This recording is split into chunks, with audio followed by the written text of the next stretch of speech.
Hello दोस्तों, आप लोग कैसे हैं। मैं आशा करता हूं कि आप लोग स्वस्थ होंगे, मस्त होंगे, अपने काम में व्यस्त होंगे। दोस्तों, ये मैं वीडियो बना रहा हूं आजकल के जनरेशन लड़कों के ऊपर। तो मैं उन लड़कों से ये कहना चाहता हूं कि जो भी काम आप करें तो अपने पिता से राय जरूर लें। क्यों?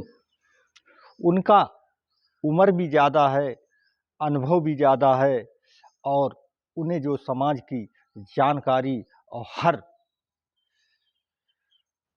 परेशानी और खुशी का तरीका उन्हें हर तरीके का मालूम है कि किस तरीके से परेशानी दूर करी जा सकती है और किस तरीके से खुशी ला सकते हैं। तो सभी हमारे जो भाई हैं युवा, उनके लिए मैं राय देता हूं कि आप जो भी, चाहे सही हो चाहे आपके मन में कोई गलत काम करने का विचार आ जाए, तो पिता को आप पिता नहीं एक भाई करके माने। तो आप जरूर उससे जब कोई राय लेंगे तो आपके लिए अच्छी ही राय पिता देगा। पिता से कोई बात छुपाना ठीक नहीं होती है। तो दोस्तों, मैं आप सभी लोगों को एक कहानी बताने जा रहा हूं और इसी बात के पे आधारित मैं कहानी आपको सुनाएंगे और समझना इसके लिए सही तरीके से कि कैसी कहानी है, इसका क्या रूप है। तो दोस्तों, एक राजा था।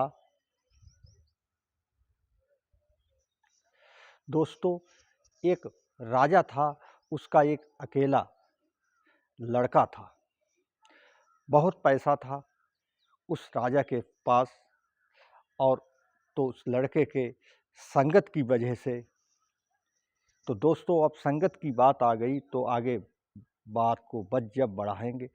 संगत ही से गुण उपजे, संगत ही से अब गुण, और बांस फांस मिसरी एक है भाई बिकाए। क्या दोस्तों, मिसरी 150 रुपये या 100 रुपये की ले कोई क्या बांस कोई खरीद लेगा? लेकिन संगत मिसरी की वजह से बांस भी, जिस भाई मिसरी बिक रही है उसी भाई बांस बिकता है। तो दोस्तों, अच्छी संगत करेंगे तो अच्छा गुण आएगा और बुरी संगत करेंगे तो बुरा गुण आएगा। तो दोस्तों, उस राजा के अकेला लड़का था और संगत की वजह से एक दिन उसके मन में ये ख्याल आया कि मैं जुआ खेलेंगे। तो उसने बेधड़क होकर अपने पिता के पास गया और पिता से कहा कि पिताजी, हमें आपसे 1 लाख रुपया चाहिए। पिता ने कहा कोई बात नहीं बेटे, आपके लिए 1 लाख रुपए मिल जाएगा, लेकिन एक बात मैं कहना चाहता हूँ।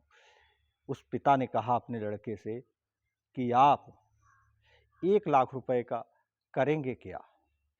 तो उसने बेधड़क होके दिल खोल के अपने पिता से बोल दिया कि मैं, पिताजी जुआ खेलना चाहते हैं। तो उन्होंने कहा ठीक है बेटे, ये लें पैसे, लेकिन शर्त मेरी माने, जुआ खेलने आप जाएं, मैं मना नहीं कर रहा हूँ। तो उस बेटे ने कहा कि पिताजी हाँ बताएं, क्या शर्त है आपकी? तो उन्होंने कहा बेटे, आप जाएं, जुआ खेलें, लेकिन ठीक तरीके से देख लें किस जगह खेलना चाहिए। तो वो लड़का चल दिया। उसने कहा ठीक है पिताजी, मैं देखभाल के सही काम तभी जुआ को खेलेंगे। लड़का गया और उसने देखा, जब पहले ही चानस पे गया तो वहाँ देख रहा था 1000 रुपये का दाव, एक बाजी 1000 रुपये में होती थी। लड़के ने कहा अरे भाई, मेरे पास 1 लाख रुपया है, ये मेरे लायक नहीं है। आगे बढ़ा तो 500 रुपये, इसी तरीके से जब चलता गया तो देख रहा है कि वहाँ सन सिक्का लोग 10 पैसे 50 पैसे पहले चला करते थे, वैसे लोग खेल रहे थे। तो उस लड़के ने कहा, अरे भाई, इतना इतना तगड़ा जुआ हो रहा है, आप सभी लोग, और 10 पैसे में ये काम कर रहे हैं। तो उस लड़के को उन लड़कों ने बड़ा सुंदर जवाब दिया कि अरे भाई मित्र, आप अभी पीछे से आए हैं, देखा है उसमें मैं सारी जमीन प्रॉपर्टी सब खोकर अब इस सन सिक्के पे आ गए हैं, सन सिक्के पे। तो उस लड़के के दिमाग में आया कि नहीं, जब सब चीज़ हमने पीछे वालों ने खो दी तो हम भी इसी तरीके से खो देंगे। लेकिन उसके जो जुआ खेलने का भूत था वो उतर गया दोस्तों। फिर आया, शाम को पिताजी को 1 लाख रुपए दे दिए। जुआ उसने नहीं खेला। तो दोस्तों, ये बुजुर्गों का नॉलेज की बात होती है, अपने से बड़ों की नॉलेज की बात होती है।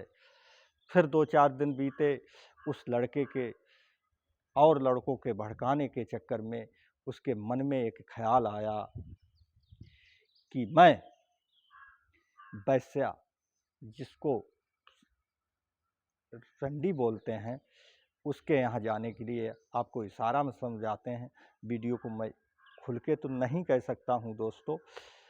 तो उसने अपने पिता से कहा कि पिताजी, मुझे 1 लाख रुपए चाहिए। तो पिताजी ने कहा, ठीक है, कोई बात नहीं, आपको मिलेंगे 1 लाख रुपए, लेकिन बेटे 1 लाख रुपए का करोगे क्या? कल तो तुम्हें दिए थे, वापस दे दिए। तो उसने कहा, पिताजी मुझे वैश्या के कोठे पे जाना है। तो उन्होंने कहा, कोई बात नहीं बेटे, आप 1 लाख रुपए ले जाएं, लेकिन शर्त थोड़ी सी मेरी माने। तो उसने कहा, अरे हाँ बताएं पिताजी। रुपए 1 लाख दे दिए। और उस पिता ने कहा उस लड़के से कि बेटे, आप दिन में नहीं जाओगे, शाम को नहीं जाओगे, कोठे पे जाना तो सुबह ठीक 4 बजे जाना। आपको जाने को मैं नहीं रोक रहा हूँ। उस बेटे ने वो ही किया, उस राजा के लड़के ने वो ही किया। ना दिन में गया, ना रात में गया। सुबह जैसे ही आँख खुली तो उसके कोठे पे 4 बजे पहुँच गया। उसने उस तवाइफ को आवाज़ दी। तो दोस्तों, सोचते हो कि ऐसे लोगों का क्या प्रकरण होता है रात्रि में। वो सो के भी नहीं उठ पाई थी, लेकिन जब आवाज़ दी तो जब उठी, तो जब आई तो जिंदा चुड़ैल लग रही थी।